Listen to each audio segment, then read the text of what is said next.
So it's 4:31, so let's call this meeting to order. And Angie, can you call the roll? Commissioner Bailey. Present. Commissioner Lumberman.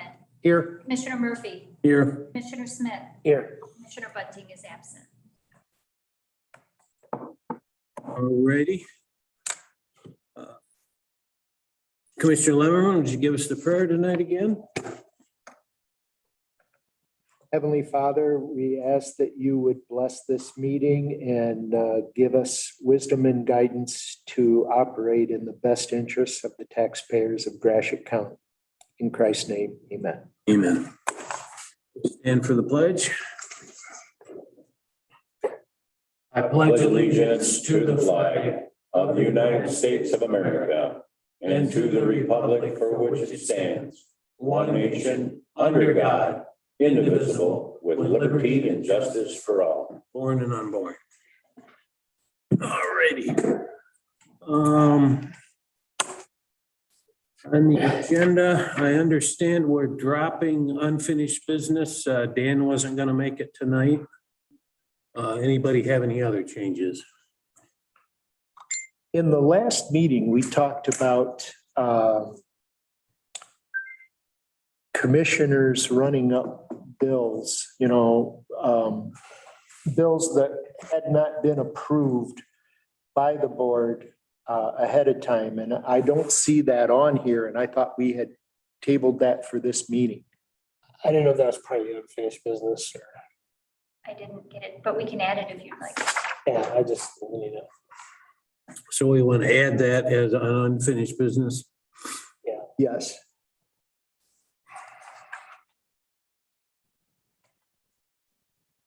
Alrighty, anything else? We're looking for a motion to approve the agenda. The agenda. Motion by Commissioner Bailey. We have a second. Second. Second by Commissioner Lemmerman. Any discussion? All those in favor, aye? Aye. Aye. Those opposed? Nay? Motion passed. Any public comment in the room, or Matt, you see anybody online? I do not see anybody connected in that's not already on the agenda. Alrighty, if there is anybody, unmute yourself. Alrighty, let's move on. The consent calendar. Does anybody want to take anything out of the consent calendar for discussion? who approve this consent calendar. Motion by Commissioner Smith, second. By Commissioner Bailey. Any discussion? All those in favor, aye? Aye. Aye. Aye. Opposed, nay. Motion passed.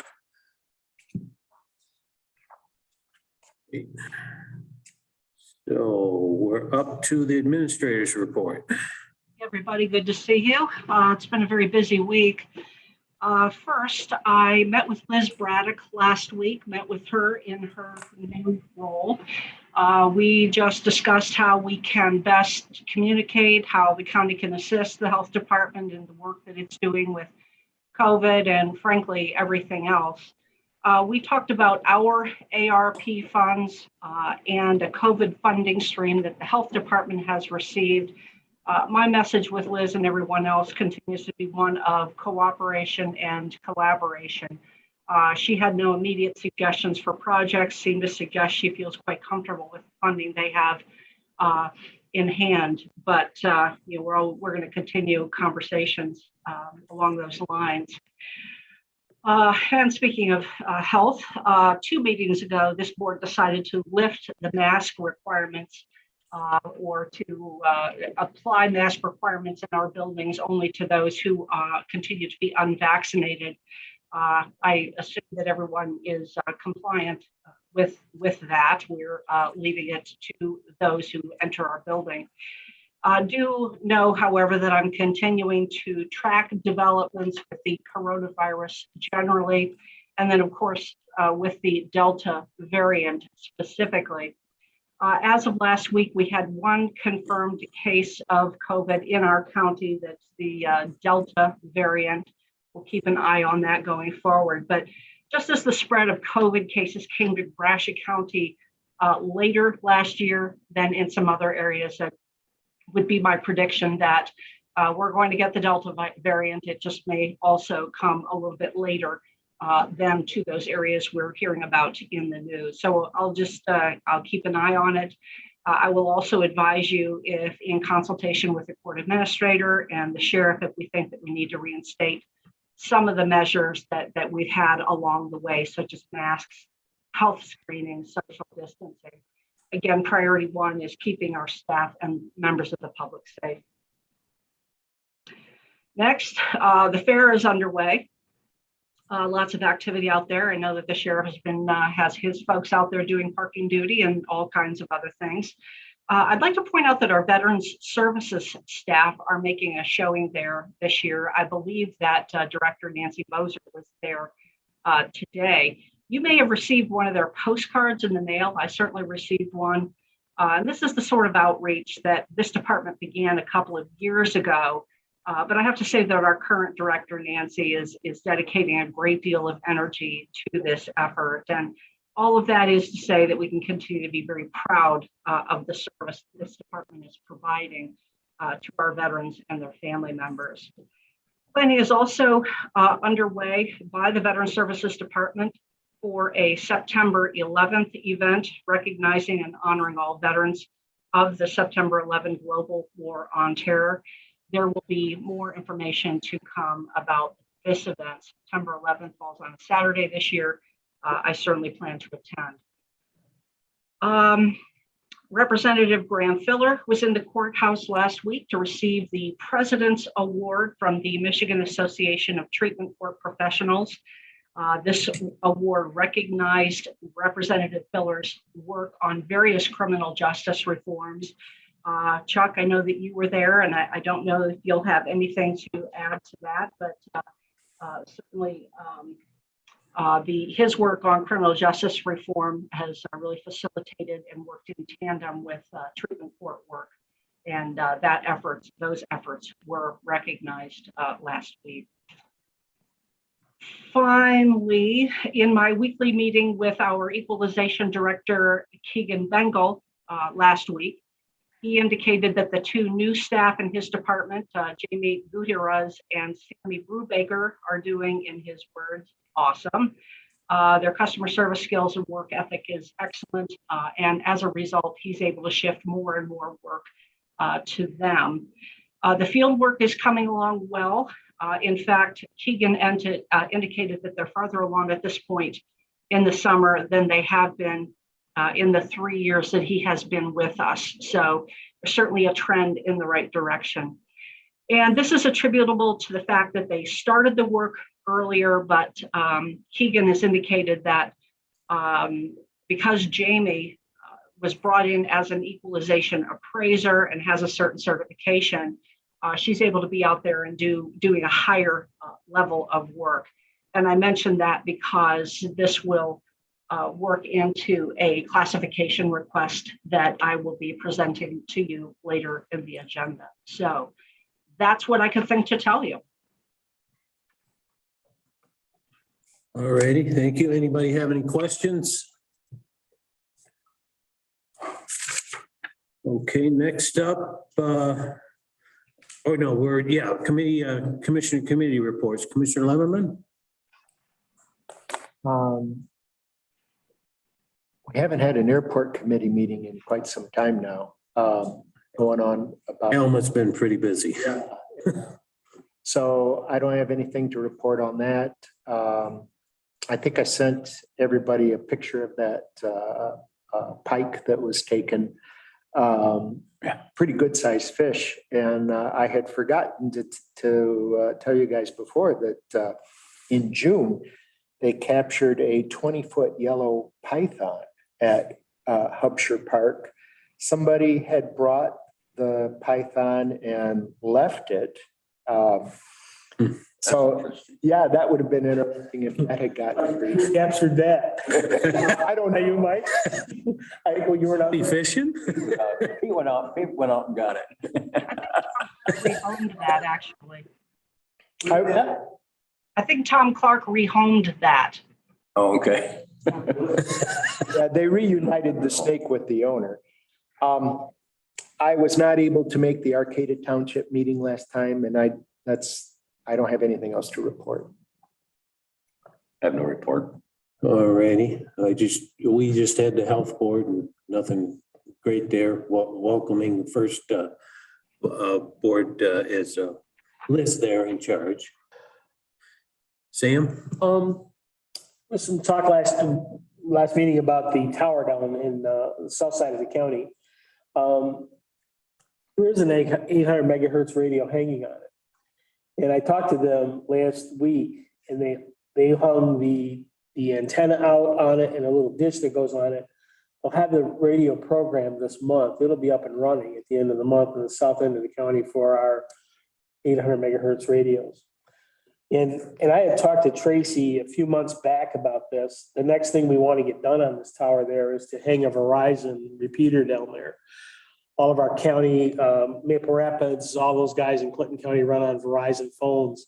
Service is terrible down there. They wanted us to hold off until they got the radio stuff up on there. And so they gave us permission last week I talked to Tracy about us as a county and the police chief or the sheriff sending a note just saying about we could use that down in there and Verizon thing hanging there for cell service. And I talked to Cam Washburn. They're going to put a letter together, and I talked to the sheriff in Clinton County, and they're going to put a letter together just of support from our two counties. That'll help both of us, our fire, our EMS, everybody down there. Everybody seems to run on Verizon, and so we need to get one of those things hung down there. I'm not sure how that all works, who pays for that, or if they pay somebody for the tower space, or how that works. But so that's going to be our next goal, to start working on getting that done. But this 800 megahertz radio will be running by the end of August. That's all I have. Okay, let's move on. Looks like we have several items from the court. Judge Sullivan and Jennifer. You're up. Judge, I think you're still muted.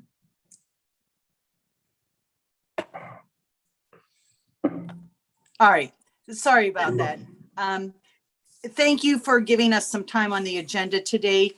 We have an issue where Mr. Pellerito is our part-time friend of the court referee, and he has decided not to renew his contract. It was really difficult for him to do that part-time and to timely schedule our hearings. And for him to try and go full-time with us, his salary requests were not within our budget constraints. So it was an amicable decision with us, but he needs to move on. That leaves us then with a void, not only for a friend of the court referee, but also for juvenile and child protective proceedings referee. When we hired him, it was in the midst of COVID. We were having a hard time filling the position. And so Ms. Wood did take Ms. McCollum's administrative duties that she had been handling and assign them to current workers, reclassify those workers because we could save some money with Mr. Pellerito as part-time. Judge Bacher was willing at the time to forego having a referee for her juvenile and child protective proceedings so that Mr. Pellerito could continue as a court-appointed attorney, because we are having a difficult time getting those for our probate matters. Now that he's leaving, we are really in need of filling a position that does not take back the administrative responsibilities, but does fill the 3 referee positions. And so we are asking for approval to rehire at a full-time position at a salary consistent with the current classification system. And we did submit a letter, and that range is currently 66,953 through 81,459. We're not seeking to go above that. We're hoping to stay within the mid-range of that.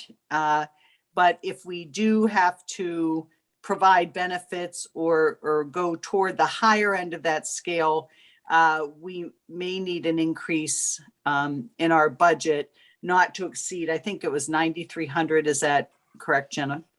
Yeah, yes. So we're just asking for approval to post this at a full-time position consistent with the current classification system.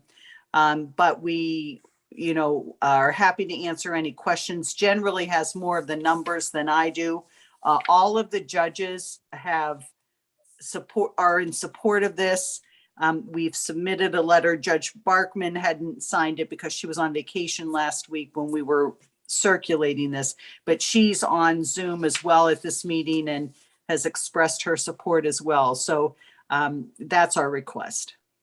Judge, if I may add that commissioners, it was not entirely clear to us that we really needed to bring this back to you, because once position authority exists, unless it's revoked, one is free to fill a position, unless there's going to be some major change, say the classification or something. We just could not recall if when you approved the contract for Mr. Pellerito's services, if at the same time the position authority for a regular staff position was vanquished. I just don't know for sure. So just to make sure that it's transparent, we're on the up and up, we're bringing this back to you. But this is not a new animal. We just want to make sure that the position authority exists, that it wasn't revoked, full transparency, dotting the I's and crossing the T's. So as a concept, this is not really different than anything that you've seen in the past. Judge Sullivan or Jennifer, have I made a misstatement? No, I think that's accurate. Okay. It generally takes 3 people to correct everything I've said. So Judge Barkman, I'm glad you're here to help. But so hopefully that will take some of the pressure off of this board, and we'll make this a little more routine and understand the spirit with which the judge and Jennifer have come to you today.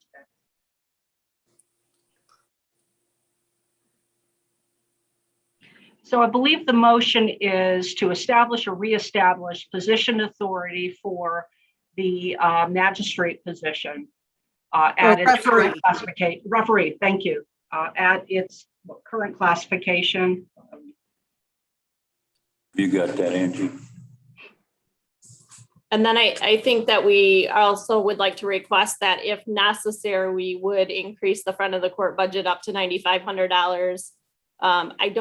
We don't know if that will be necessary. I have a retirement in the front of the court coming at the end of October, which I'm planning to factor in. So it really depends on who our candidate is, where we land on the pay scale, and whether, what their needs are for insurance. So it's possible that we won't need an increase, but at the outside limit, because times are hard to recruit good employees, we may need a budget adjustment of about $9,500.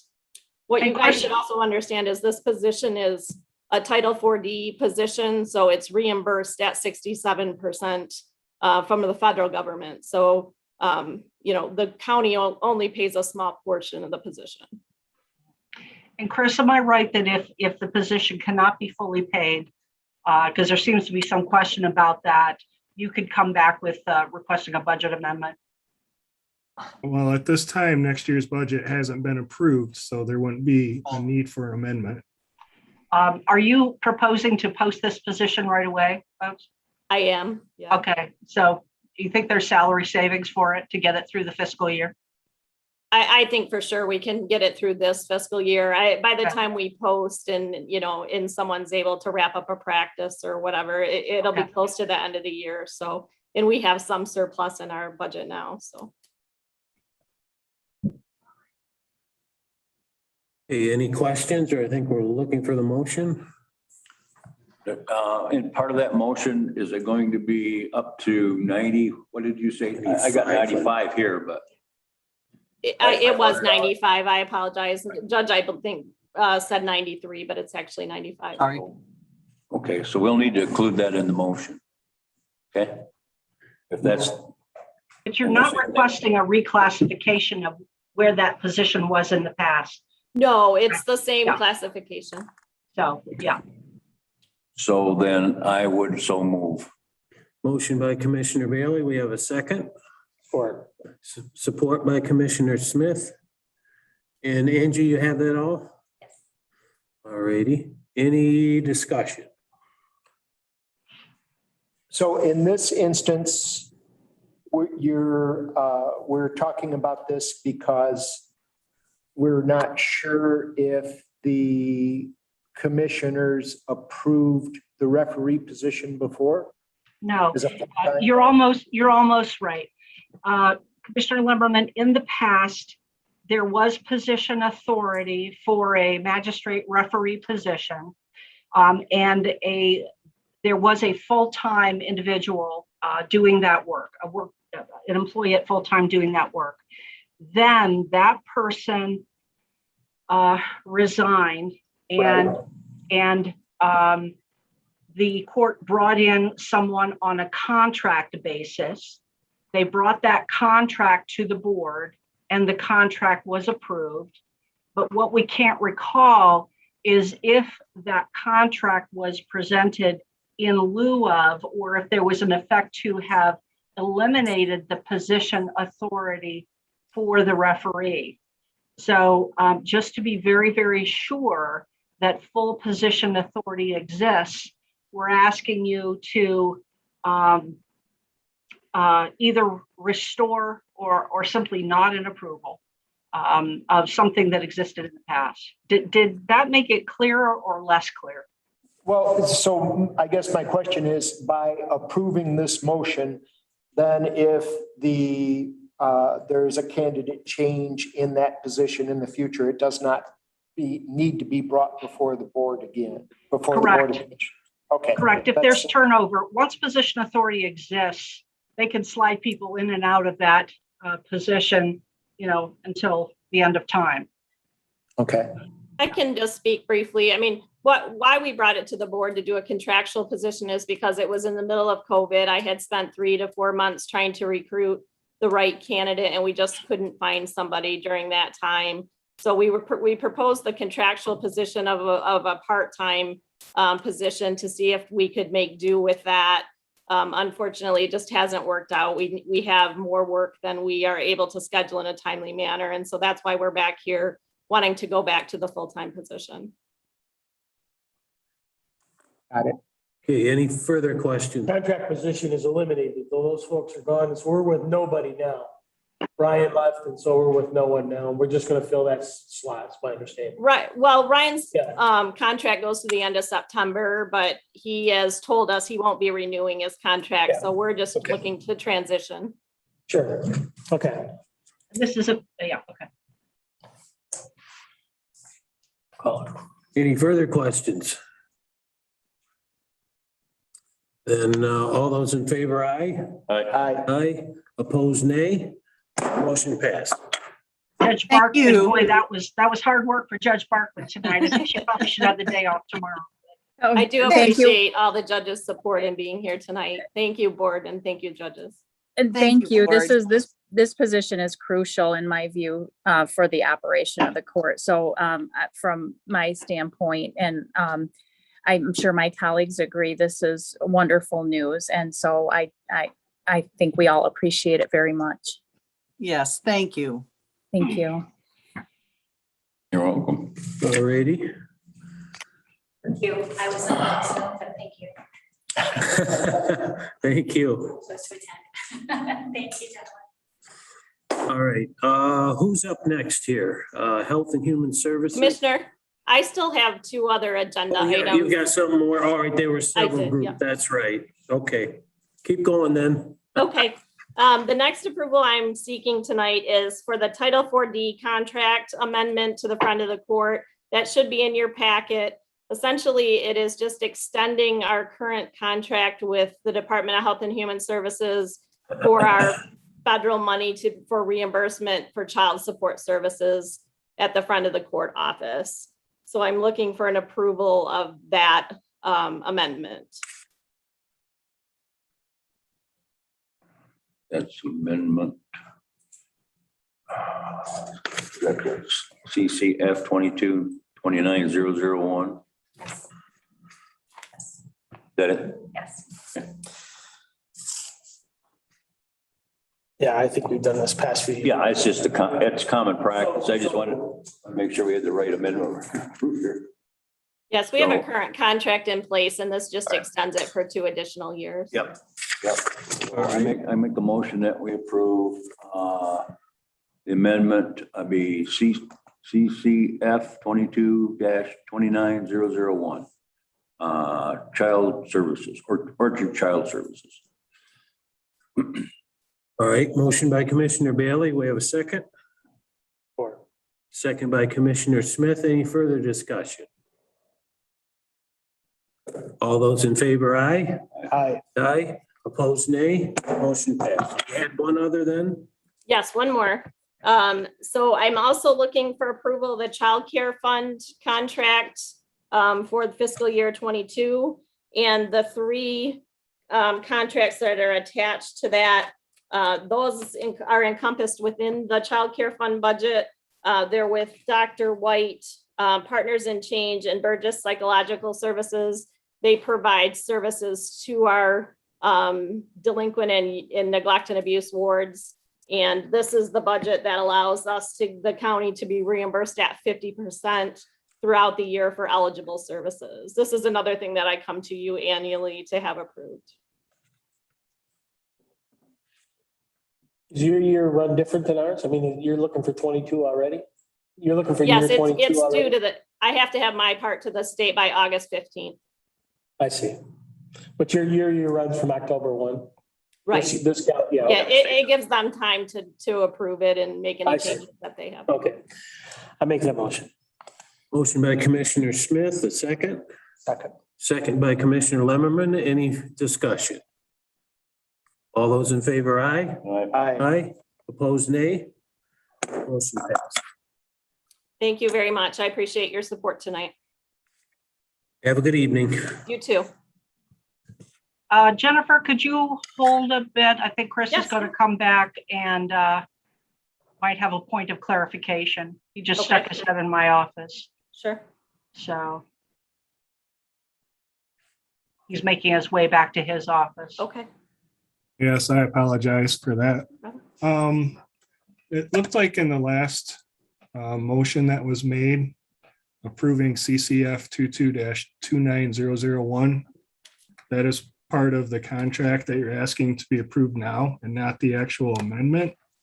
So I was worried that perhaps the minutes would reflect that the board had approved a part of this contract, but not the amendment. So are you talking about the CSF 0C15-299001? I have approved the agreement, that number, amendment number 2. So it might be, Chris, because it's currently in place and then this contract just extends it for the fiscal years 22 and 23. So it encompasses what we're currently a part of and then going into the next 2 fiscal years. Very good. If I misunderstood, I apologize. It's good to check it. Absolutely. Yeah, good deal. You think we have it right, Chris, at this point?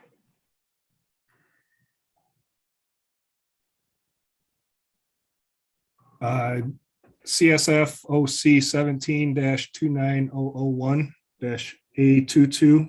Angie? Yes, to approve the agreement number CSF OC 17-29001-82, amendment number 2. All right, thank you, and I apologize. No, I appreciate that clarification. Thank you all. Thanks, Jennifer. Thanks, All Chris. righty, thank you. Chuck, can I say something? Yeah, Mike? I'm just reading the board minutes from August 18th of 2020. It was a part-time referee and several position reclassifications.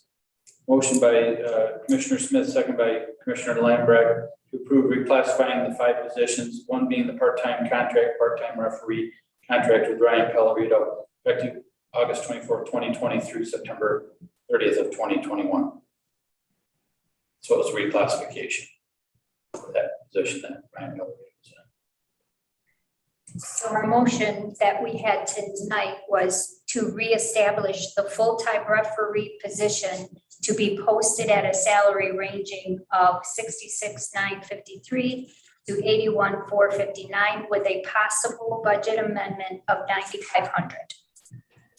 That's what I have. That is what was intended and what we understood the board to have approved. In my opinion, that clearly establishes the full-time position. That's the intent. Yep, we're fine. Thank you, Sheriff.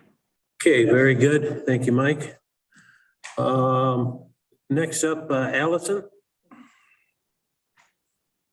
Go ahead if you want, the podium. Well, good afternoon, Commissioners. I am here today to present three pretty much standard contracts, I would say. They've been in place for a number of years. Come before the county commissioners each year requesting approval. These are services that are provided through the County Child Care Fund, in-home care components, which are services that are used to service families that are at risk of children being removed from their care, or to service children who have been removed, and to assist with reunification efforts. They are also services that can be provided for youth who may be at risk of delinquency. Certain classifications and criteria that are in place that govern the referral process and the service process. There are three separate contracts. The first contract is for the amount of $40,000, and it is with Highfields Incorporated. These contracts have to be entered into by the County of Gratiot, HHS, because they are connected. And this contract is a parent mentor and coach who assists families that are working towards reunification during visitations, helps them to set up plans, activities, supports for trying to utilize different parenting skills, et cetera, trying to help towards those kids getting back home. And that contract is CCF 22-29003. And I can go right through the next two if you like, or if you have any questions on the first. Any questions on that? Yes, go ahead. Okay, the second contract is for the amount of $10,000, and that is a contract that is with the Child Advocacy Center of Gratiot County. They provide a parent support group and parenting classes, along with some alternatives to violence and other topic areas, trauma, except to work with families that adopt, families that are fostering, and prevention type services for families that are under our care, or working with our ongoing CPS workers. So essentially they assist parents to better parent children so that perhaps we might not see more recidivism and return to our system. And the final contract is a contract, our largest contract, for $89,000. That is a contract that is titled Advanced Early Impact, and it's one that I think we've had in place for over 10 years.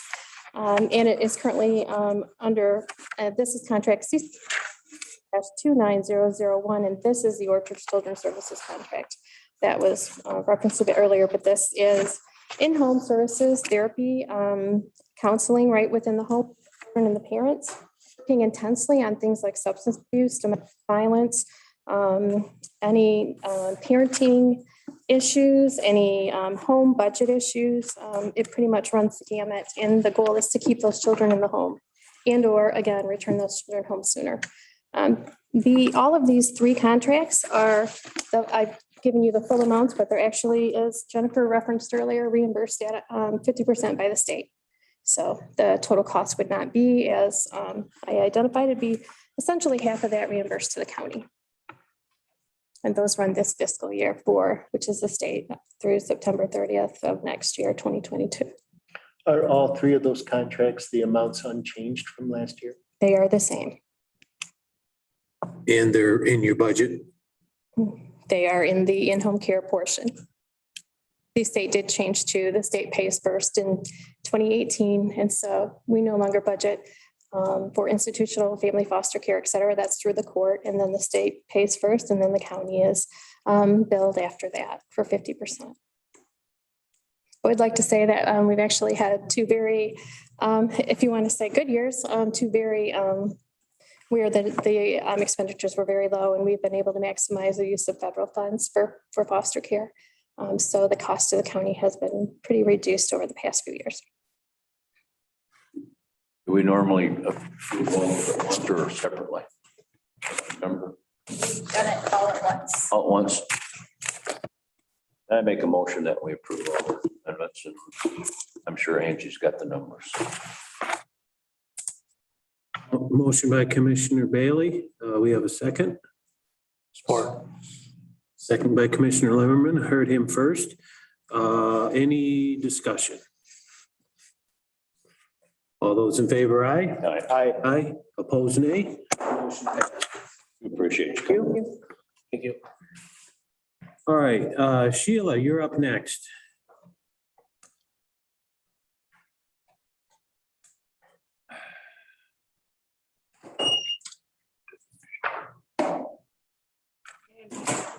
Hello, good evening, everybody.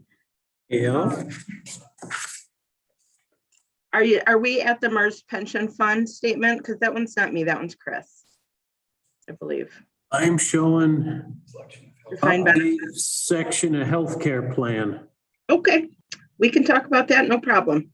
That's page So- 3, and then you've got your defined benefit. Okay. You have two items. Yep. Sorry about that. So I just wanted to give you a kind of an overview of the meeting that we just had with 44 North.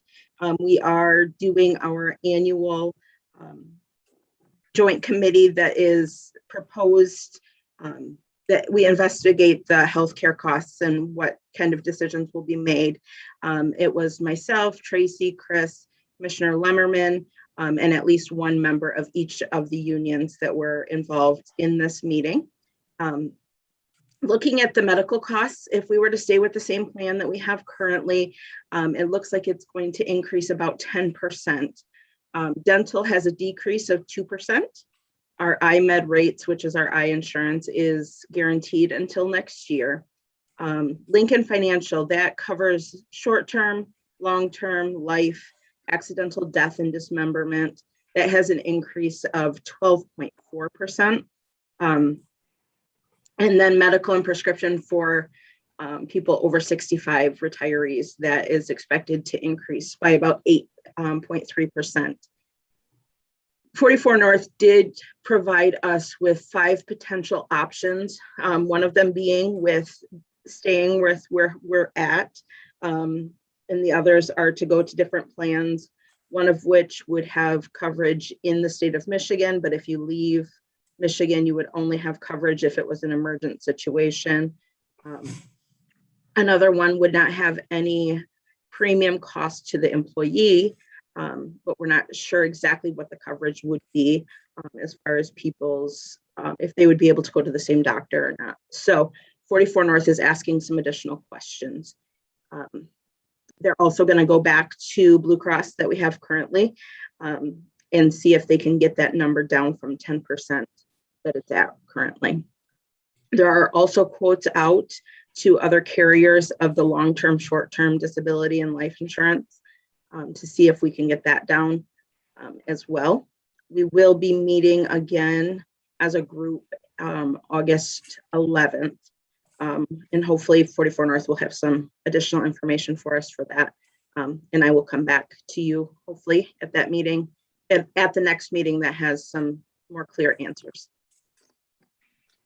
And what this has done is, first of all, it really creates this and maintains this sense of cooperation and that the unions are involved in the decision-making on behalf of the employees. But it also clears this issue away before we go into contract negotiations. So when we go in, we just look at language and compensation increases. In my time here, we haven't yet needed to review the health insurance issue in negotiations. We just go in with that decided. Very important and successful process. Any questions, commissioners, about that? That's just an update for you.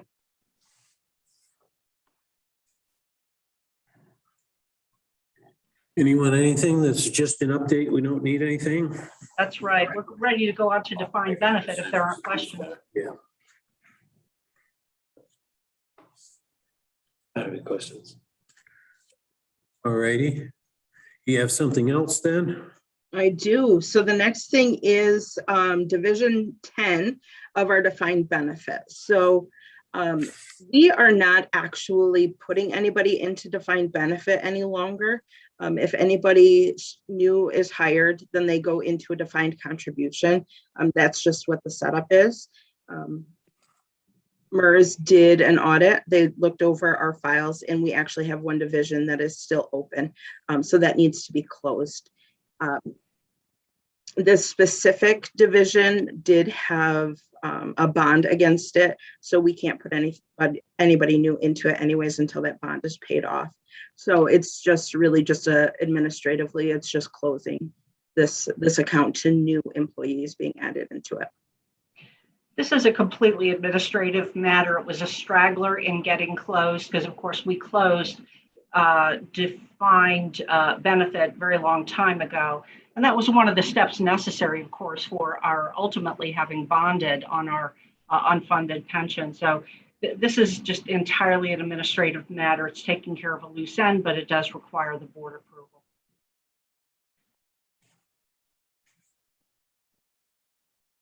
So a motion would be to approve closing of the, what, Sheila, can you provide the rest of the language? The Division 10 defined benefit. So moved. Support. Motion by Commissioner Leverman, support by Commissioner Bailey. Any discussion?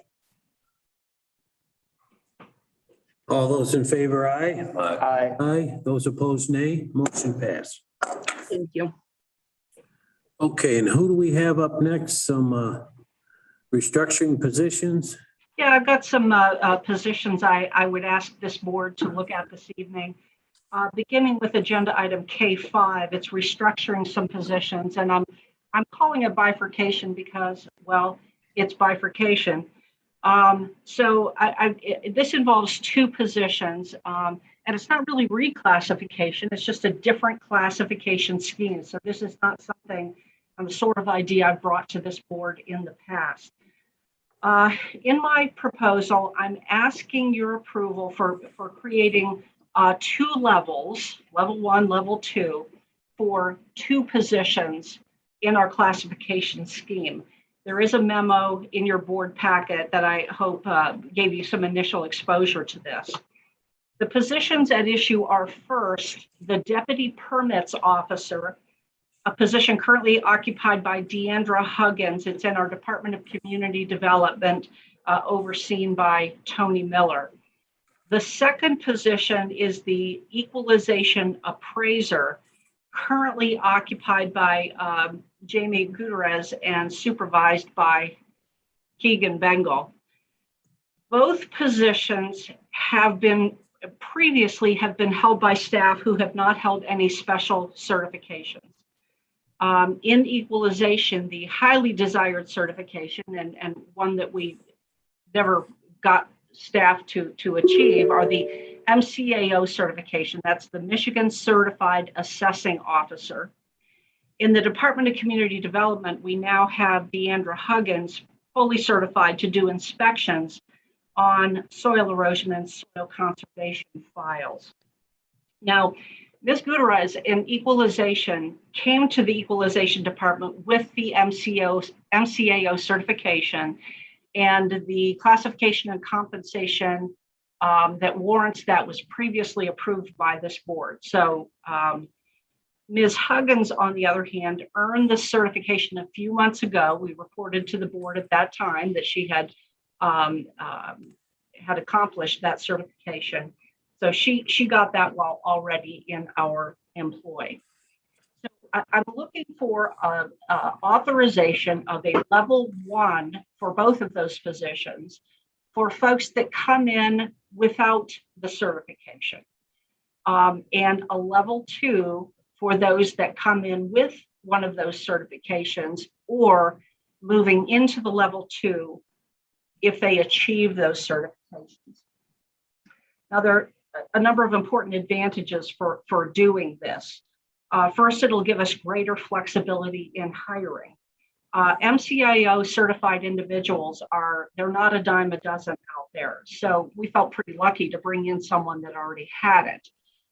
Some folks could come in and expressing willingness and interest in achieving that certification. We go ahead and hire them if we have level 1 position authority, and then we could move them to level 2 if or when they earn a certification. So it gives us greater flexibility in hiring. A second advantage is creating of a second level provides staff at level 1 some incentive to earn the certification and thus to receive a slightly higher rate of compensation. Staff also like having opportunities to move around in a system and for professional development. I get asked this question quite a bit in interviews. What opportunity is there for advancement, movement in the system? And this would provide us an answer. Third, and very strikingly, I think that staff with these certifications, and we've experienced this, immediately add value to these departments. Keegan has been able to shift more complex work to Ms. Gutierrez, and she is advancing the pace of the field work. In the Department of Community Development, a second person with this soil erosion certification provides backup in the role, and it also serves a succession planning function. You recall that Commissioner Bunting at one point wondered aloud if Bill Leonard might continue in the long term to perform the soil erosion inspection and permitting function. Having Deandra Huggins fully certified provides immediate, has that covered if Mr. Leonard were to leave and to leave quickly. So I have provided you, I've got 3 or 4 ways I've struggled with how to make this as clear as I can for you. I created an Exhibit A that I put at each of your seats. And that just provides really a summary of this. So in equalization, it's the level 1, level 2. The level 1 position, well, the bold font positions are those that I'm asking you to authorize. The level 1 position, the working title, we still have to figure out what that would be. It would be at a grade 6. And this is the position that previously existed in that department. It was occupied by Diane Thomas. When we did some reorganization in the department, again, we were able to attract a candidate with the MCAO certification. So she is currently at what we would call the level 2. The working title is equalization appraiser. That's at a grade 7. So there's no action necessary for you tonight on that, and no current fiscal impact. Applying the same thinking to the Department of Community Development. We have the deputy permits officer that's at a grade 5, that's occupied by Deandra Huggins. Now the level 2 would allow her to move up, acknowledging her her SESC certification for additional value to the department, and she would automatically get bumped up to the level 2. So it's a 1 grade increase. Now there will be an immediate and ongoing fiscal impact by this one for this. Moving her up would increase the position costs of $2,850 annually at the current rates of compensation. Given the value she adds with this certification, though, I think it's more than worth it. Those costs would be covered by soil erosion permit fees. So that's not a general fund impact as we see it. So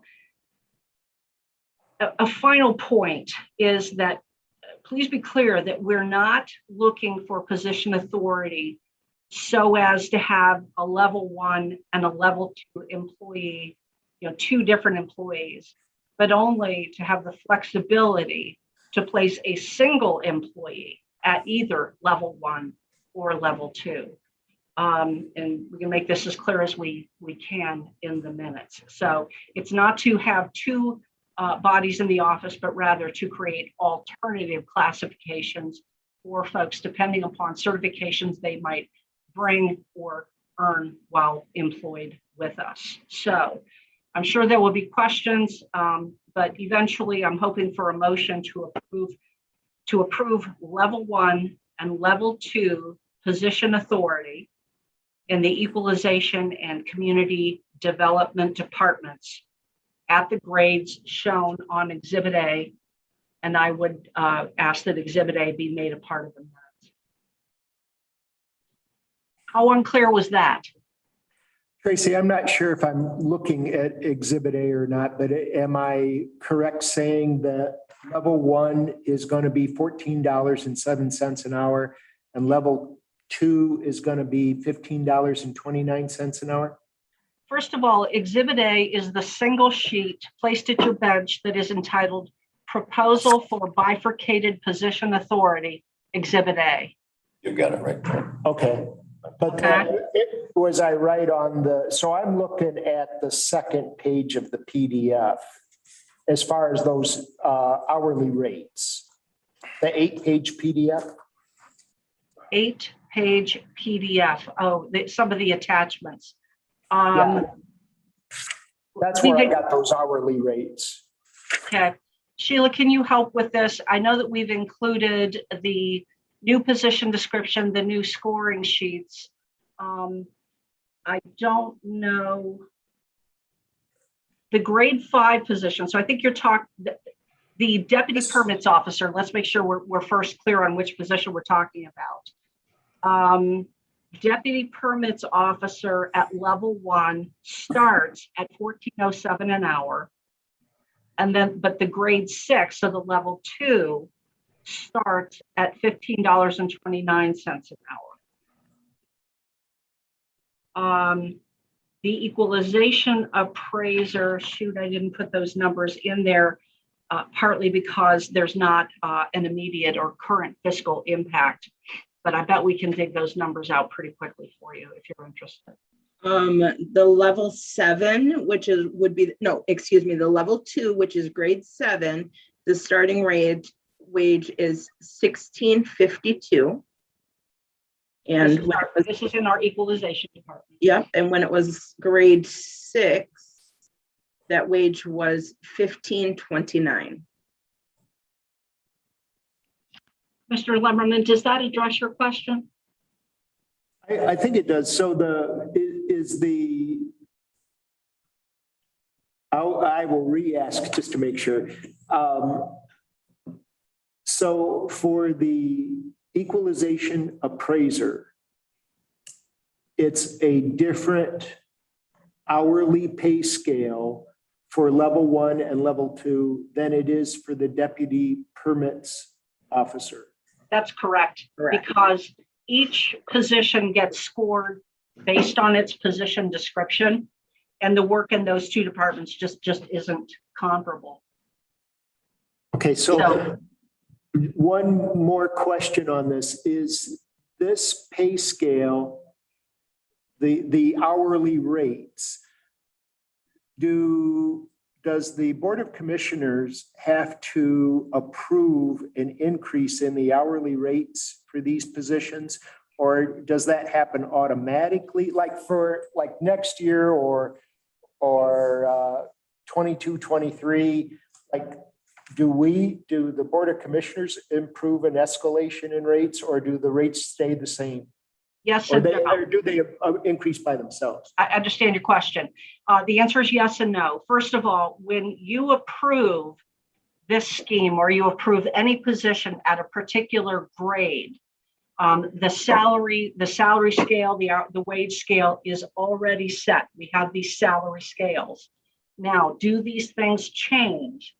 Yes, when we negotiate with our unions and they negotiate increases, then the the steps within that grade will increase. And the board is approving that when you approve the tentative agreement that you've made with the unions. Okay, so these are union positions. They are union positions. Okay. I understand. Well, to confuse you more, these are union positions, because I don't want you to walk out of there thinking that you understand something. We can't have that. These Okay. are union positions, but the board has historically granted to non-union employees the same increases that are negotiated for union employees. Now, if you decide to let anything drop out of your head because it's too much, just let that drop out of your head. But I do want to provide you as complete an answer as I can. That actually, it clicks. It makes sense to me. So I think I got it. Yeah. And this becomes a little bit complicated, or it's not a concept that I've explained before, just because I've not presented this concept to the board in the past. But a lot of classification systems include these kinds of things, and so while it is new to Gratiot County, it's by no means new or unheard of out in the broader community.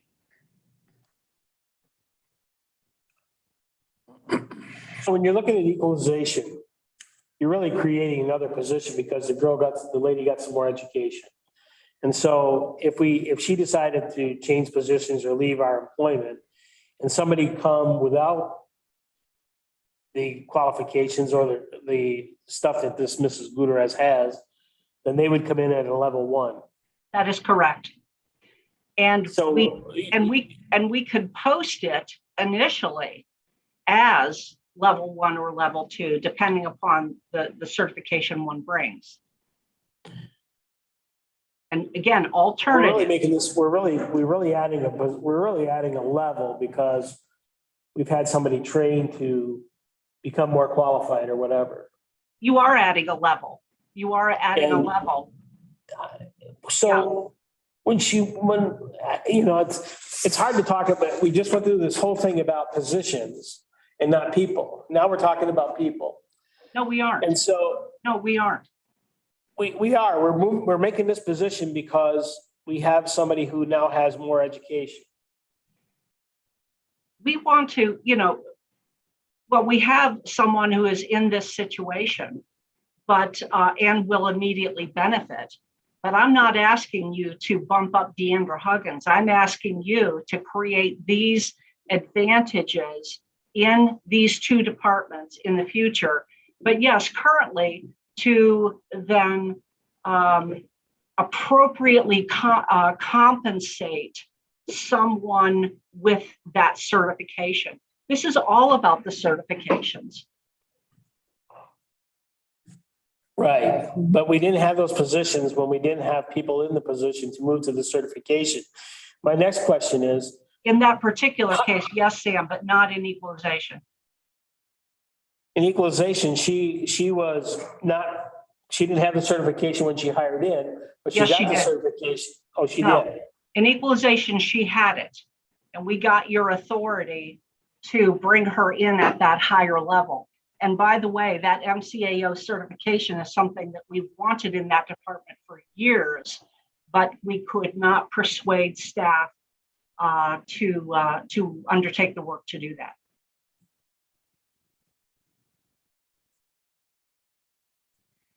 But we're really making the level grade level or this equalization appraiser position because she has the education. She come here hired in with this education? Yes. Was that a level 1 working? No, she came in at the grade 7, which is why I'm not seeking your approval or position authority for the level 2. That exists. And the level 1 existed previously because we had someone without the MCAO certification. So But if you had those two levels before, then why are we discussing it today then? we did not have those 2 levels before. We're making another level now. Yes, we are, the one in bold. Right, the level 1 is going to be if we would hire somebody that doesn't have the certification, they would hire into that. If they did not come with the MCAO certification, Okay. we would bring them in at a So- level 1 and hope that they would earn the MCAO certification while in our employ. And once done, if otherwise satisfactory, we would bump them up automatically to the level 2. So in equalization, then there's really no change in grade or pay or anything for this lady. That's correct. I'm just seeking position authority to build a classification system that provides us flexibility in hiring and the potential in the future for growth in the department and professional development incentive. This is a move for something in the future. Okay, so now when we move to the community development, the deputy permits officer, she got certified while working here. Yes, And so we're creating the level 2 for her to move up in pay. to move up in classification level and therefore pay. And the classification level is tied to qualifications. And the SESC certification is an increased qualification. And again, adds immediate value to the department because we now have backup at the soil erosion function. We now have every position in that department with a backup.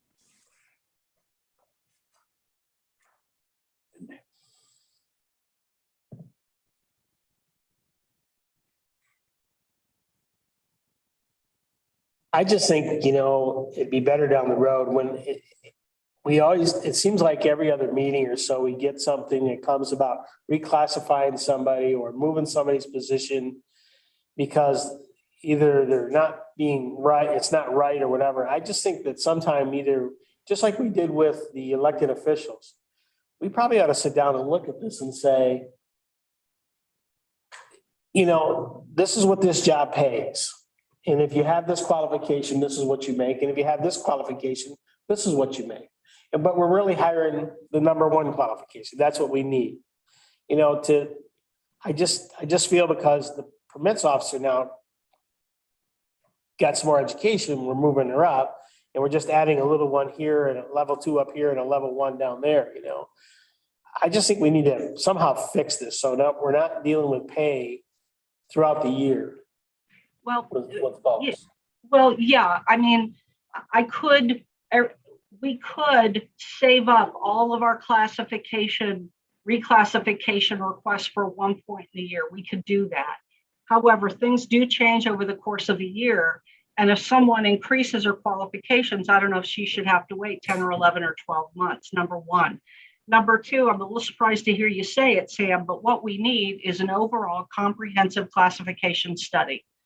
This is an idea that I've advanced in the past, and to be chipping away at this one thing at a time is not really the best way to be doing classifications. But in the absence of a classification study, and we haven't had one since the 1990s, except for the one for the very limited positions that was done 2 or 3 years ago. I mean, we're way overdue. What I've been trying to do when I bring you position classification or reclassification requests, I'm trying to keep an overall classification system in mind to ensure that we're not doing anything that I think would be completely off the grid if we had an overall compensation study. Organizations change, departments reorganize, and people grow. I'm all for people growing. Are we sending them to school to get better, or are they doing this on their time? Depends. I mean, we have one of each in this particular scenario. The cost is nominal, however. I know. We have Tony Miller on the line. Tony, I don't know if you have anything that you might add, because I think it's worth for a moment focusing on the added value that this certification brings. It does allow this position to review and approve site plans, to do site inspections. And I have a list that Bill gave me. But Tony, is there anything you would add at this point about value added? No, like you say, it just gives us that much more depth. There's actually 2 certifications that we've got. So between the 3 of us in this office, Bill and I actually hold 4 licenses through Lara.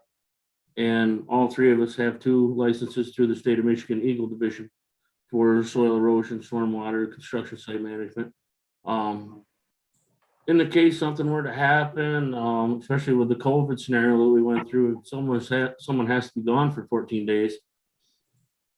You can water yourself to death, but it really gives us a lot of depth in this department.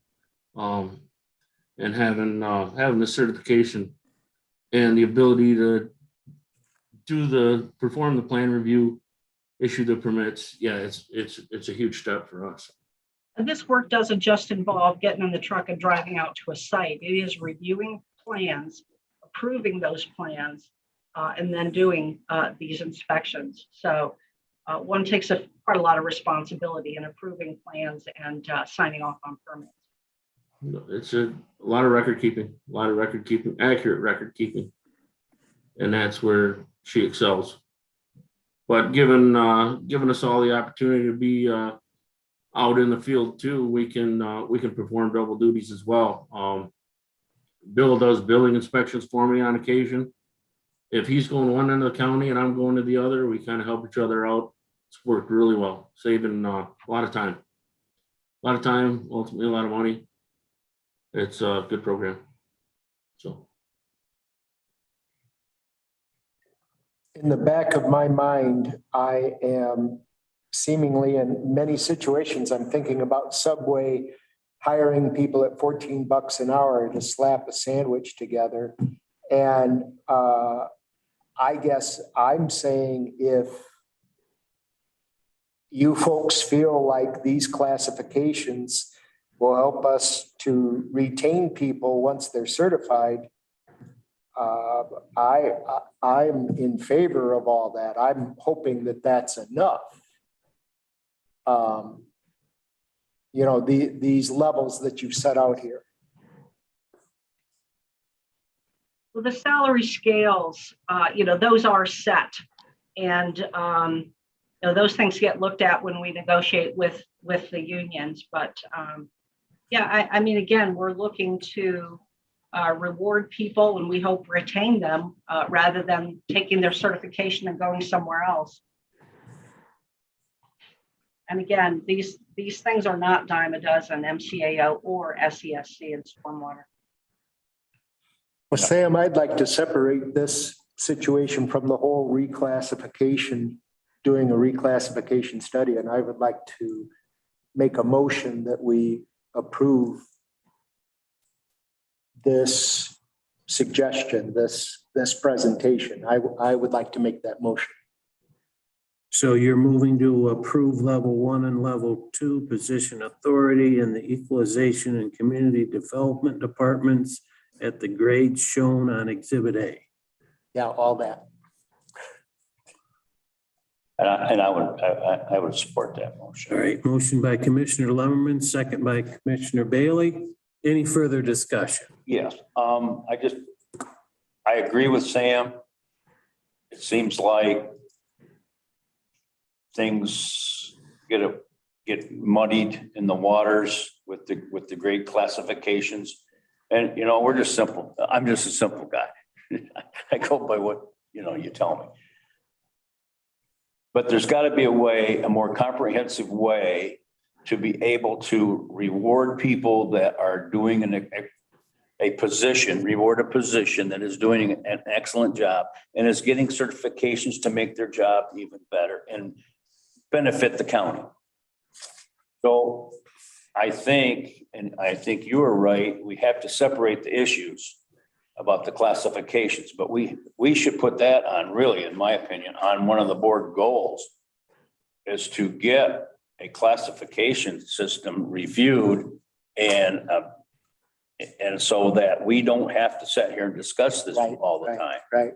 I think that what we're missing is that key piece.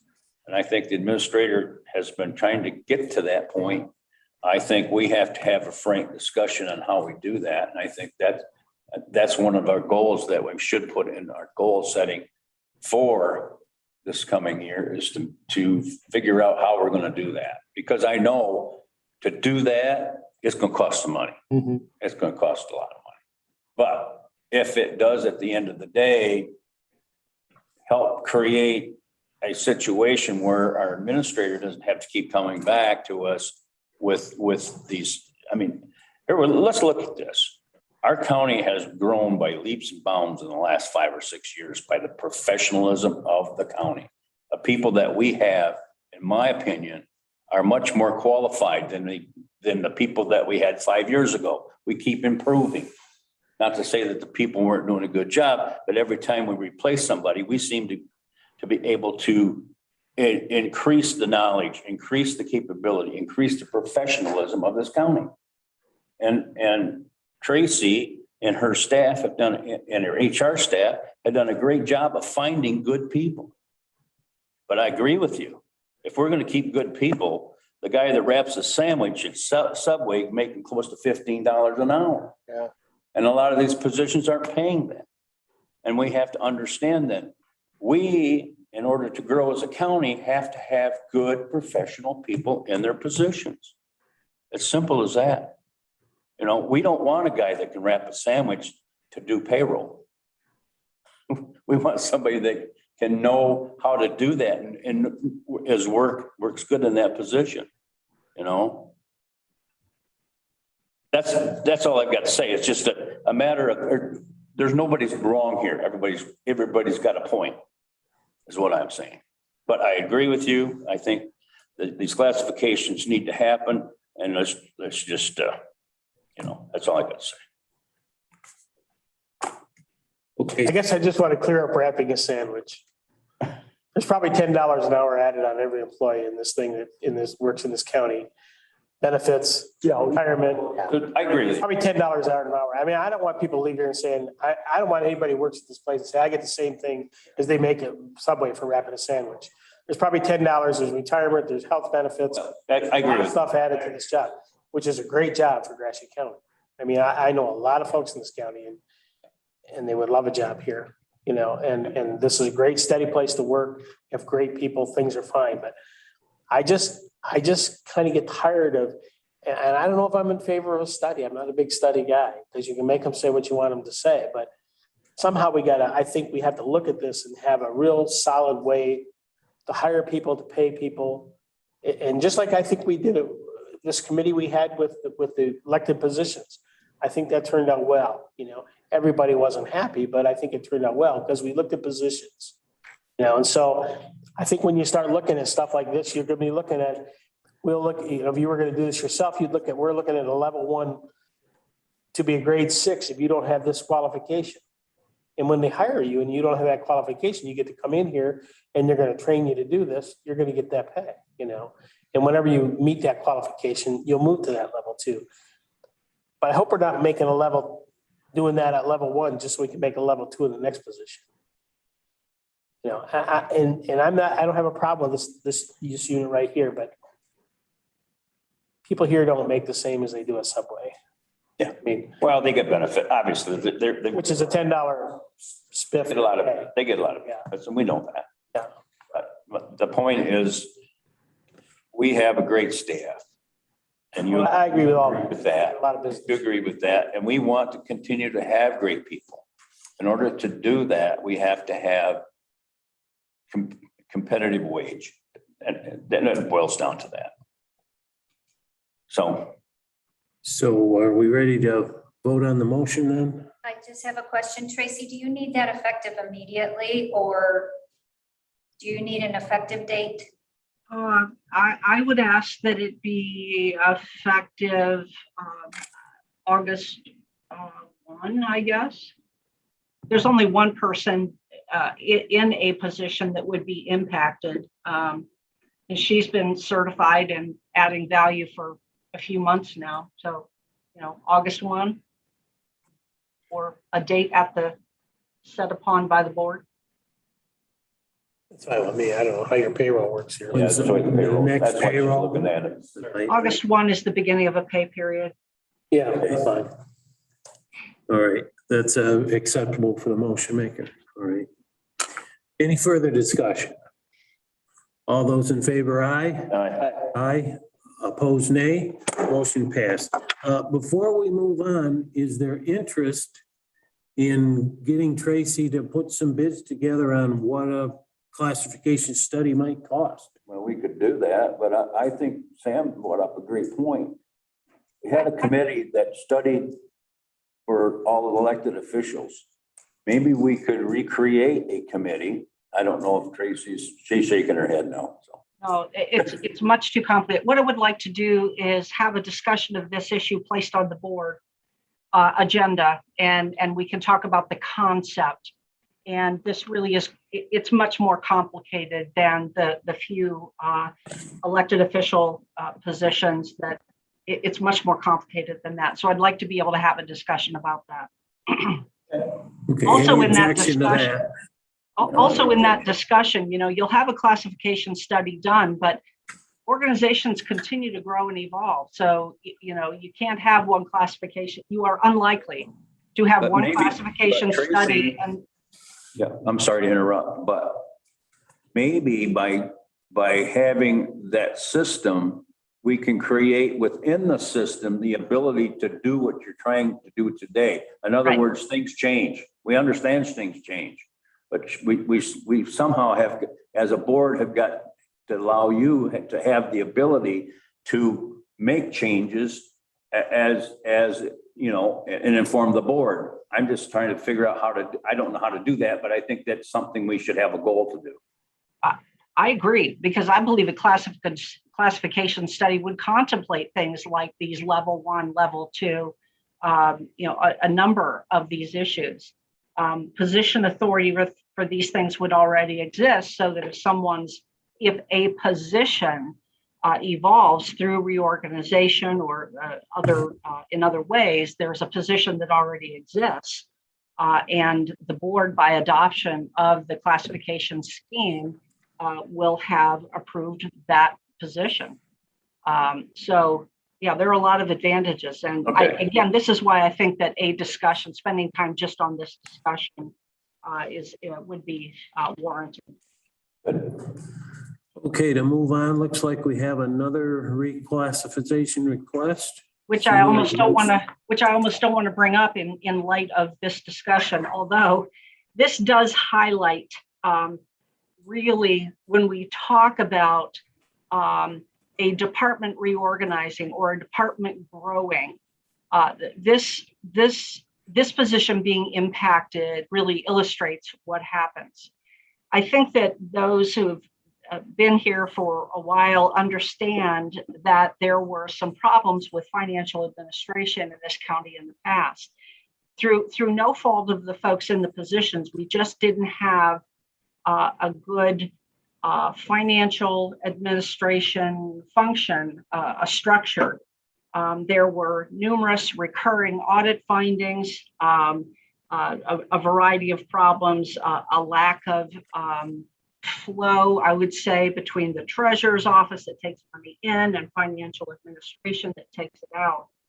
So the accounting clerk position here has been very much impacted by the changes, the evolution, the professionalizing of the financial administration function.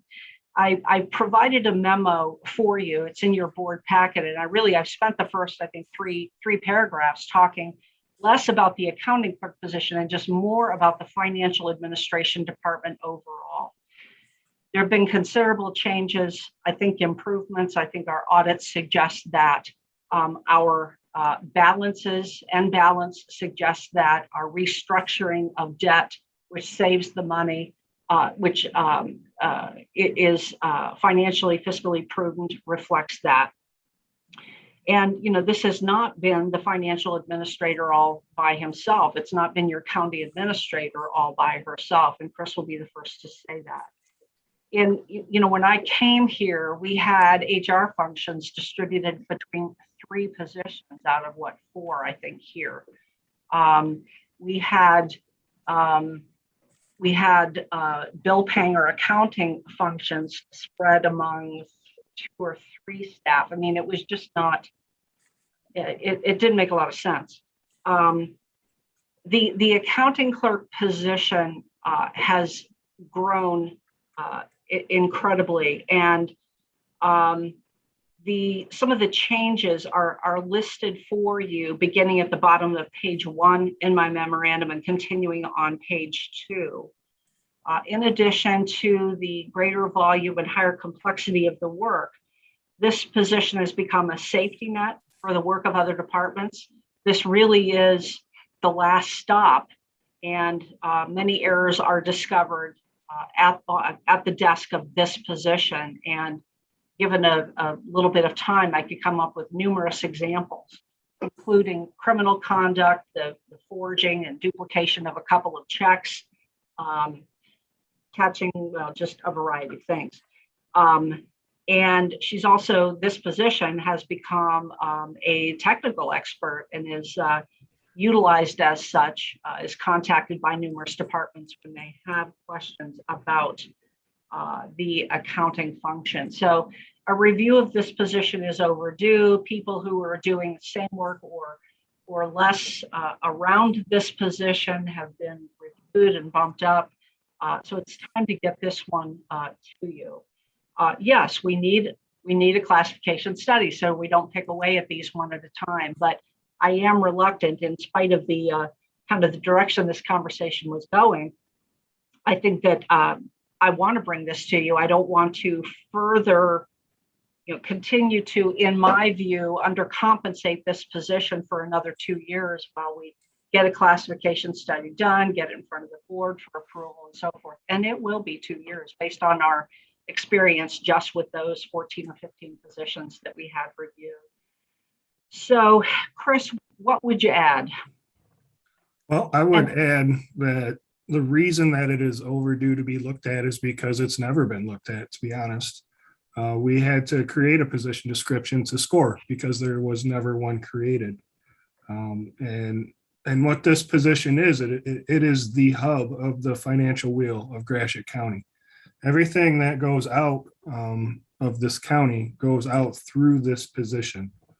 And it wasn't until, we created the financial services division here in administration.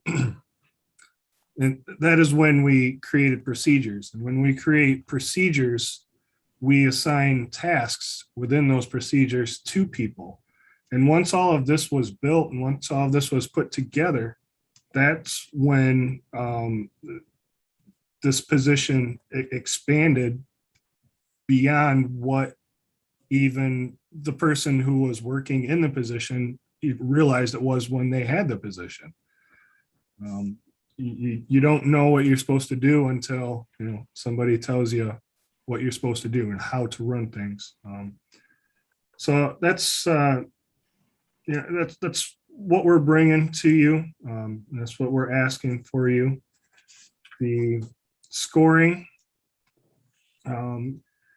The original position is set at a grade 8. When we scored the position, it came out at a grade 10. So that is what we're here to discuss with you about. Yeah, this we try to do that. We don't just pull numbers out of the air. We try very hard not to do that. This all starts with a position description. What duties does this position need to be performing? And yes, it's guided to a considerable degree by what the position is actually doing at present, but it really is, what does this position need to be doing? A position description is created, and then the scoring tool that was created by through the initiative of the previous administrator. And George, I think you were here at that time. When we talk about scoring it, that's what we're doing. This was a tool that was created. It has significant limitations, but it's what we have. And so again, And then the scoring is done directly off of the position description. So that's as objective a look as we can give this board with the tools that currently exist.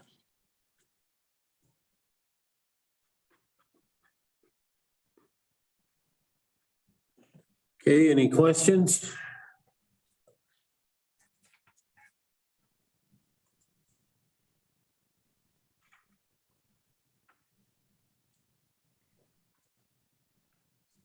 So I believe we're looking for a motion.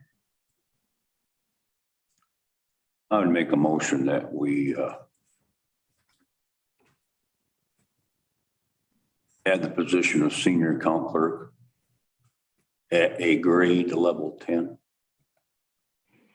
Reclassifying the current position from a grade 8 to a grade 10. Is that your intent, Commissioner Bailey? Yes. Okay, we have a motion. Do we have a second? A second. Second by Commissioner Lemmerman. Any discussion?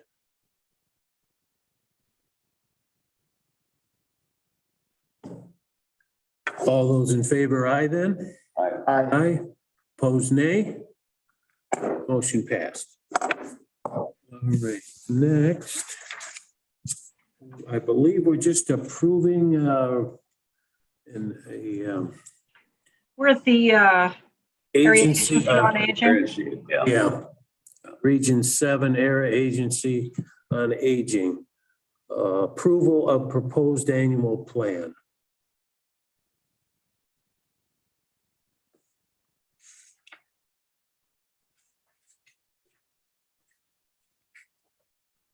Addressed to you, Jim. I got a letter on it and turned it in, so.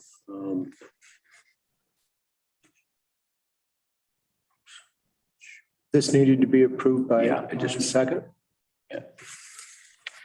It just needs to be approved. It's just a normal. I think what we're approving what they're doing. It sounds like. I move that we approve. Motion by Commissioner Lemmerman. Do we have a second? Second by Commissioner Smith. Any discussion? All those in favor, aye? Aye. Aye, opposed, nay? Motion passed. Okay. We're on to capital improvement plan. Yeah, I can't tell you how relieved I am not to be now talking about another reclassification. There's nothing hid in here now, is there? It's under the paper. I'm getting to our budgeting process. Let's turn to budgets. As a part of the budget planning process each year, we formulate a plan for capital improvements over a 3 to 5 year period. This is something that looks like this. You've seen something like this in past years. Our work this year is included on your packet, and Chris has brought it up on the screen. Want to review this with you, and for reasons I can explain in a moment, I am seeking your approval of this plan this evening. This document does go in the budget document. By way of reminder for some of you, that the process that we undertake in putting this together is that we first send an email to all department heads.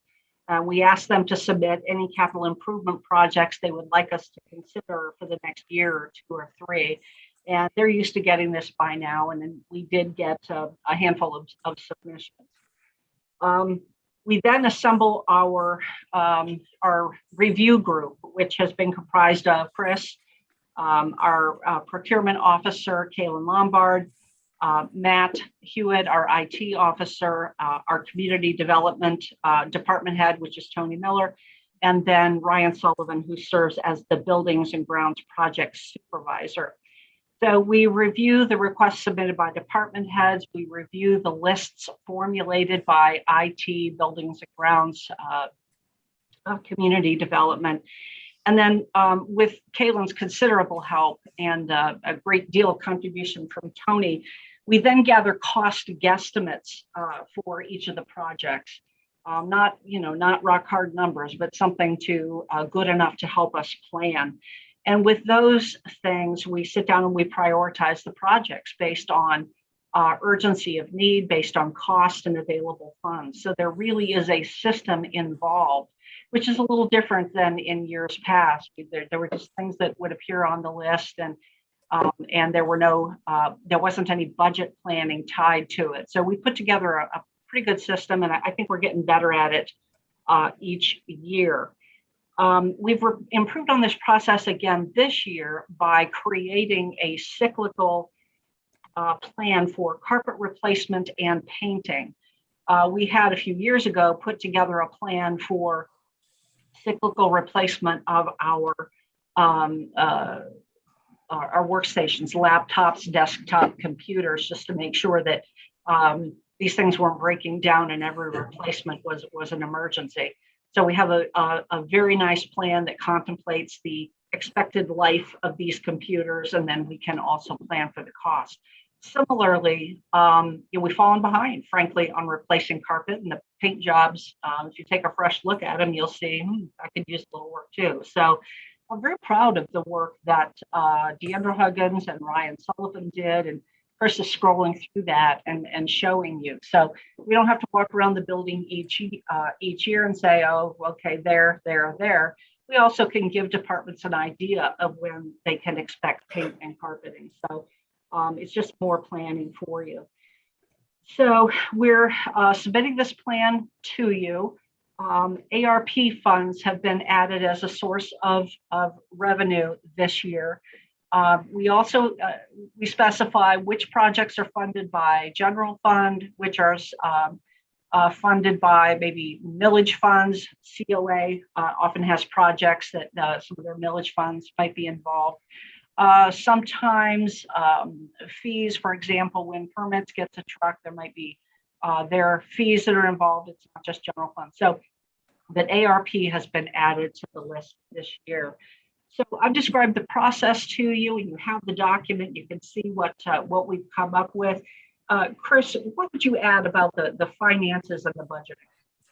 Well, I'd like to add that our target goal for this year, what we thought we could comfortably spend on capital projects out of our general fund was approximately $500,000. So that's how, we always try to prioritize high priority jobs first, but sometimes we have too many large, expensive projects that need to be done, and we'll have to push one off to the next year. So we were able to organize it this year to come in really close to what our goal was, what we thought that we could absorb without any issues in our upcoming budget. So our general fund expenditure, we did hit $508,000. Outside of that, we have it organized in here based on where the project would be located. If it was in the courthouse, as we talked IT, we have a jail section, Commission on Aging building, and then Sheriff's Department. Obviously, well, the Sheriff's Department is relegated to vehicles. The building is typically referred to as the jail. So I guess at this point, one of the reasons that Tracy was seeking approval of this is because outside of the $500,000 that we set away for general fund expenditures, we've also identified for this particular year, upcoming year, $136,000 of projects that are eligible for ARP funding that we could help update things around the county, such as you'll see here, part of the cyclical computer replacement. About half of that is eligible for ARP because we can upgrade individual desktops to laptop computers, which would make them able to work remotely. We've been wanting to get for the past couple of years a video conferencing system within our training room. Email replacement system is another one. When we have more people working remotely, then it can be more vulnerable working away. A virtual server expansion, which would be eligible.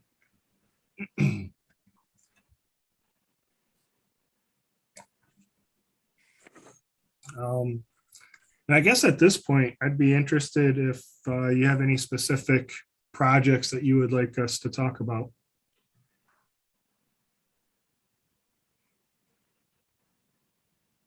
So what's a live scan machine? That is a fingerprinting machine. Oh, okay. We have two at the jail, Sam, one in the jail, and one in the lobby. What's the difference in this one here? What is that? It's an upgrade and we can upgrade it. Staff don't have to have contact with the individual. Is that right, Sheriff? Right. And that's something you can collect a fee on, I'm assuming, for some things. or- Not for prints in the jail, that's people. Well, yeah, but people that came in, For, gun permits and right? for teaching position, we do all kinds of fingerprints in the office. So Chris, the 500,000 in the general fund is you're gonna budget, we'll have that in the budget next year. That is correct. That's where it would show up. It would show up in it.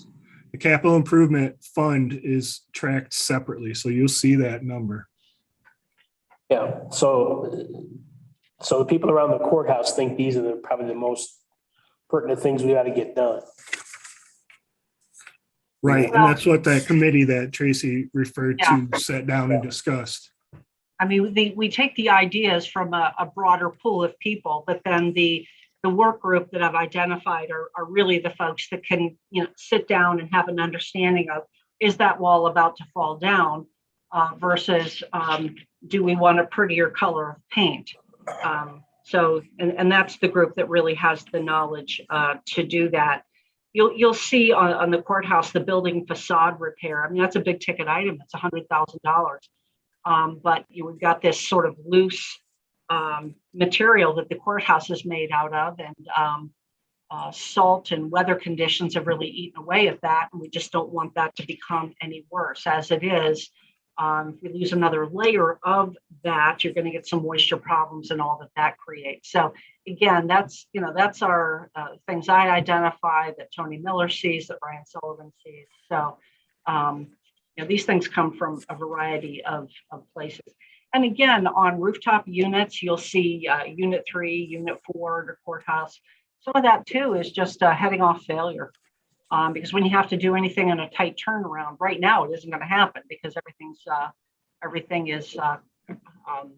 everybody is so booked. You just want to take these expenses and plan them.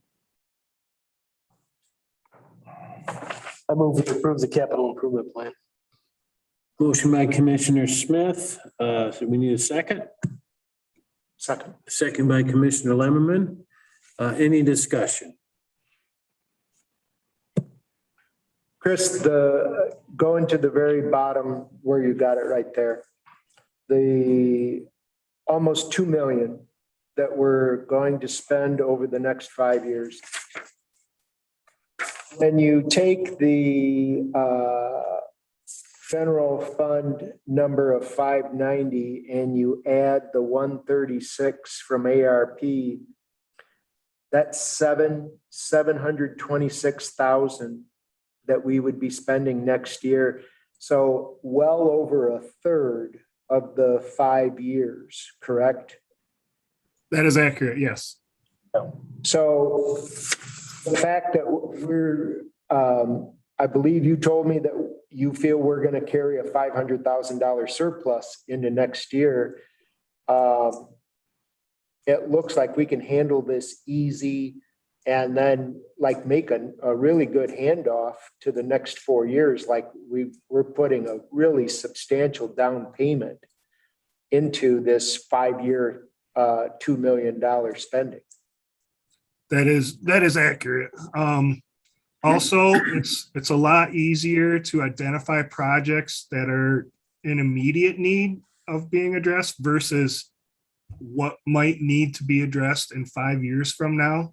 So even though we only have, say, 191,000 in year 4 and 125,000 identified in year 5, that doesn't mean that that number isn't going to grow as additional things in the future might weather or fail or something like that.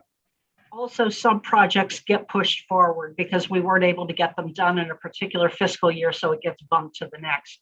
So those numbers do change, but when you try to do 3 to 5 year planning, particularly in the technology world, it's I call them guesstimates for a reason.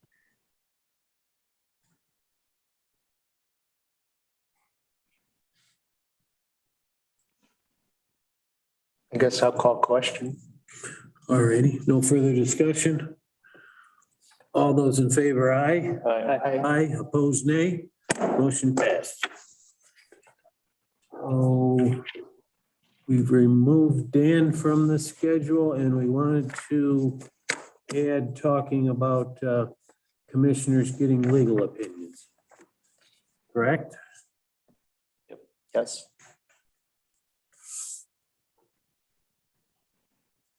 I probably started this conversation last meeting.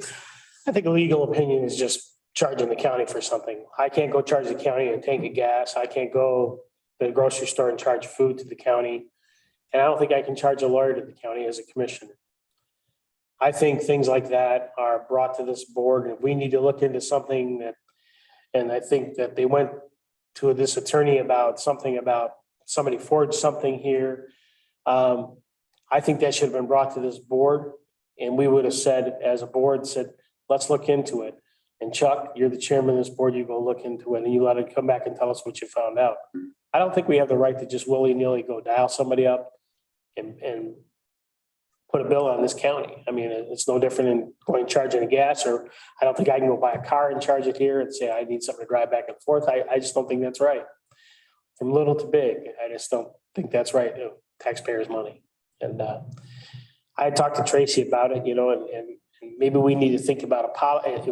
Apparently we can't find a policy that you can do that. I just think what's right and wrong. I've served on a lot of boards and I couldn't do that. And I don't think we should do it here. You wouldn't think of doing it. Yeah. I wouldn't want to be limited that if I have a question on an opinion from an attorney, I should be able to ask him that question. But I don't think you can act independently on this board. This is the chairman. The way I see the chairman, whoever this is here, is he's just she's just the spokesman for the board. And he or she is the one who's going to sign a document for whatever the clerk would need signed or whatever to represent this board. It's not Chuck Murphy being you're the chairman now. It's not you're approving this. You're just signing for this board. And I think anything that you do, I don't think you still have any difference in right than me than to call somebody up and say, I want to talk about this. And if it costs us $1,000, it costs us $1,000 because I wanted to know. I think we all have a part of that we all want to know. And then we would decide to spend $1,000 or whatever it would be. Well, and I think one of the common sense things that comes out of what you're saying is in a worst case scenario, if each of us independently felt bad about something, we could each of us independently go to an attorney and each ring up a charge on the same thing. Where if we discuss it as a board and we put it to you as the chairman, Chuck, to go, hey, check, run this down and tell us all what you find out. Rather than, well, it's something in your mind that you think is going on or whatever. Yeah. And you don't hear about it until you get a bill and you look at the bill and it says, I think somebody first conspiracy for forging a signature. First I heard it was when the attorney billed us. Yeah. I don't think that's the way it works. It's like, first I heard that John Lemmerman when I cars when we got the bill from the Ford dealer. So I truly believe that we do not currently within our board structure have any policy. Right. And I think that we need to have a policy that without question, and we've gone years and we didn't have to have a policy, but apparently we have to have one now. And I think that we should instruct our administrator to come up with a policy and bring it back to the board so we can discuss it as a policy. And I think I'll make that motion that we allow the administrator to set forth that and look at a policy that would, in regard to seeking legal opinions. Well, anything you wanted, anything you would want to charge to the county, anything that would have a cost to the county, you know? Well, anything that would be abnormal to the county function. I mean, Right. we've gotten bills, other bills that were not a lawyer, but other people. Sure.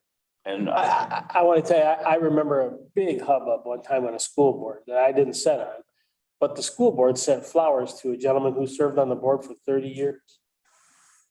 And probably they should have done that. But if that happened here, I would say, here's my $10. Yeah. Because the guy who lives over on Ithaca Street might have not liked that guy. Yeah. His tax dollars shouldn't have went there. But here's my $10 and somebody go buy some flowers for him, you know? And it was a big hubbub in a school system that I was involved in years ago where I used to live. And I just thought, that really does make sense. That you. So yeah, I would make a motion that we allow the administrator to look at any possible charges, including lawyers or accountants or anything like that, that we deal with, that would have to come to the board before any opinion was sought. Would you agree that the administrator would need to have that reviewed by legal opinion to make sure? Well, I'm sure that wouldn't be I mean, she can do that. I mean, I'm sure there's. Lord, Chuck, everything doesn't have to be reviewed by an attorney. Well, I think you have to make sure that it is proper. Well, Any of our policy are signed off. she's a lawyer. She knows how to draw things up. But there's another charge, Chuck. I think Mac or somebody would even have those out there when they, Tracy. I'm sorry. Which would Mac or somebody have sample things of that stuff? Well, I don't think on this, I think, but you know, of course, I'll take a look. I'll take a look. And I think that, you know, determination of whether you want an attorney to look at something, we should probably first see what the policy says.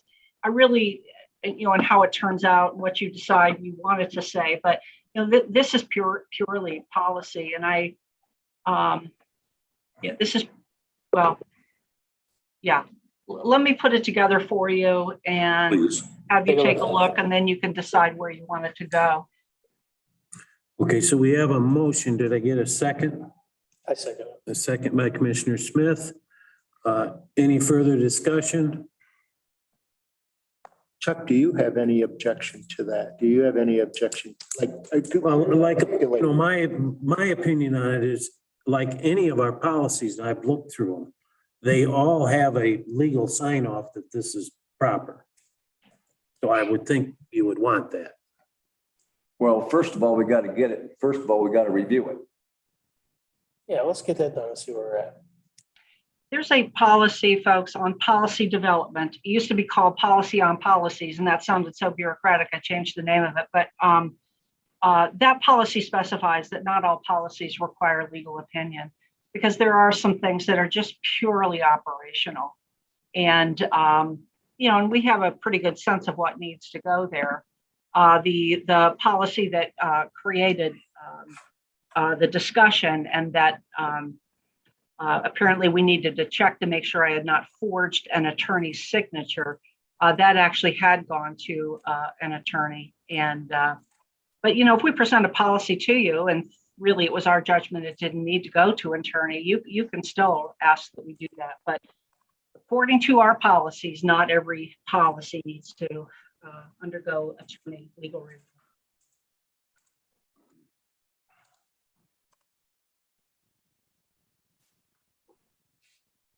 Ready? Are we prepared to vote on this then?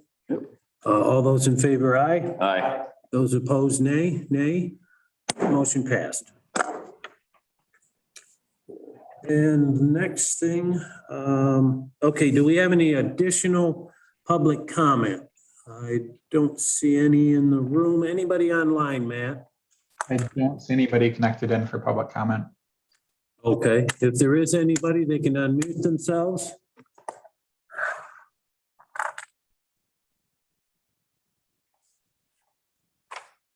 Alrighty, and then I believe we need a motion to go into closed session on union negotiation strategy.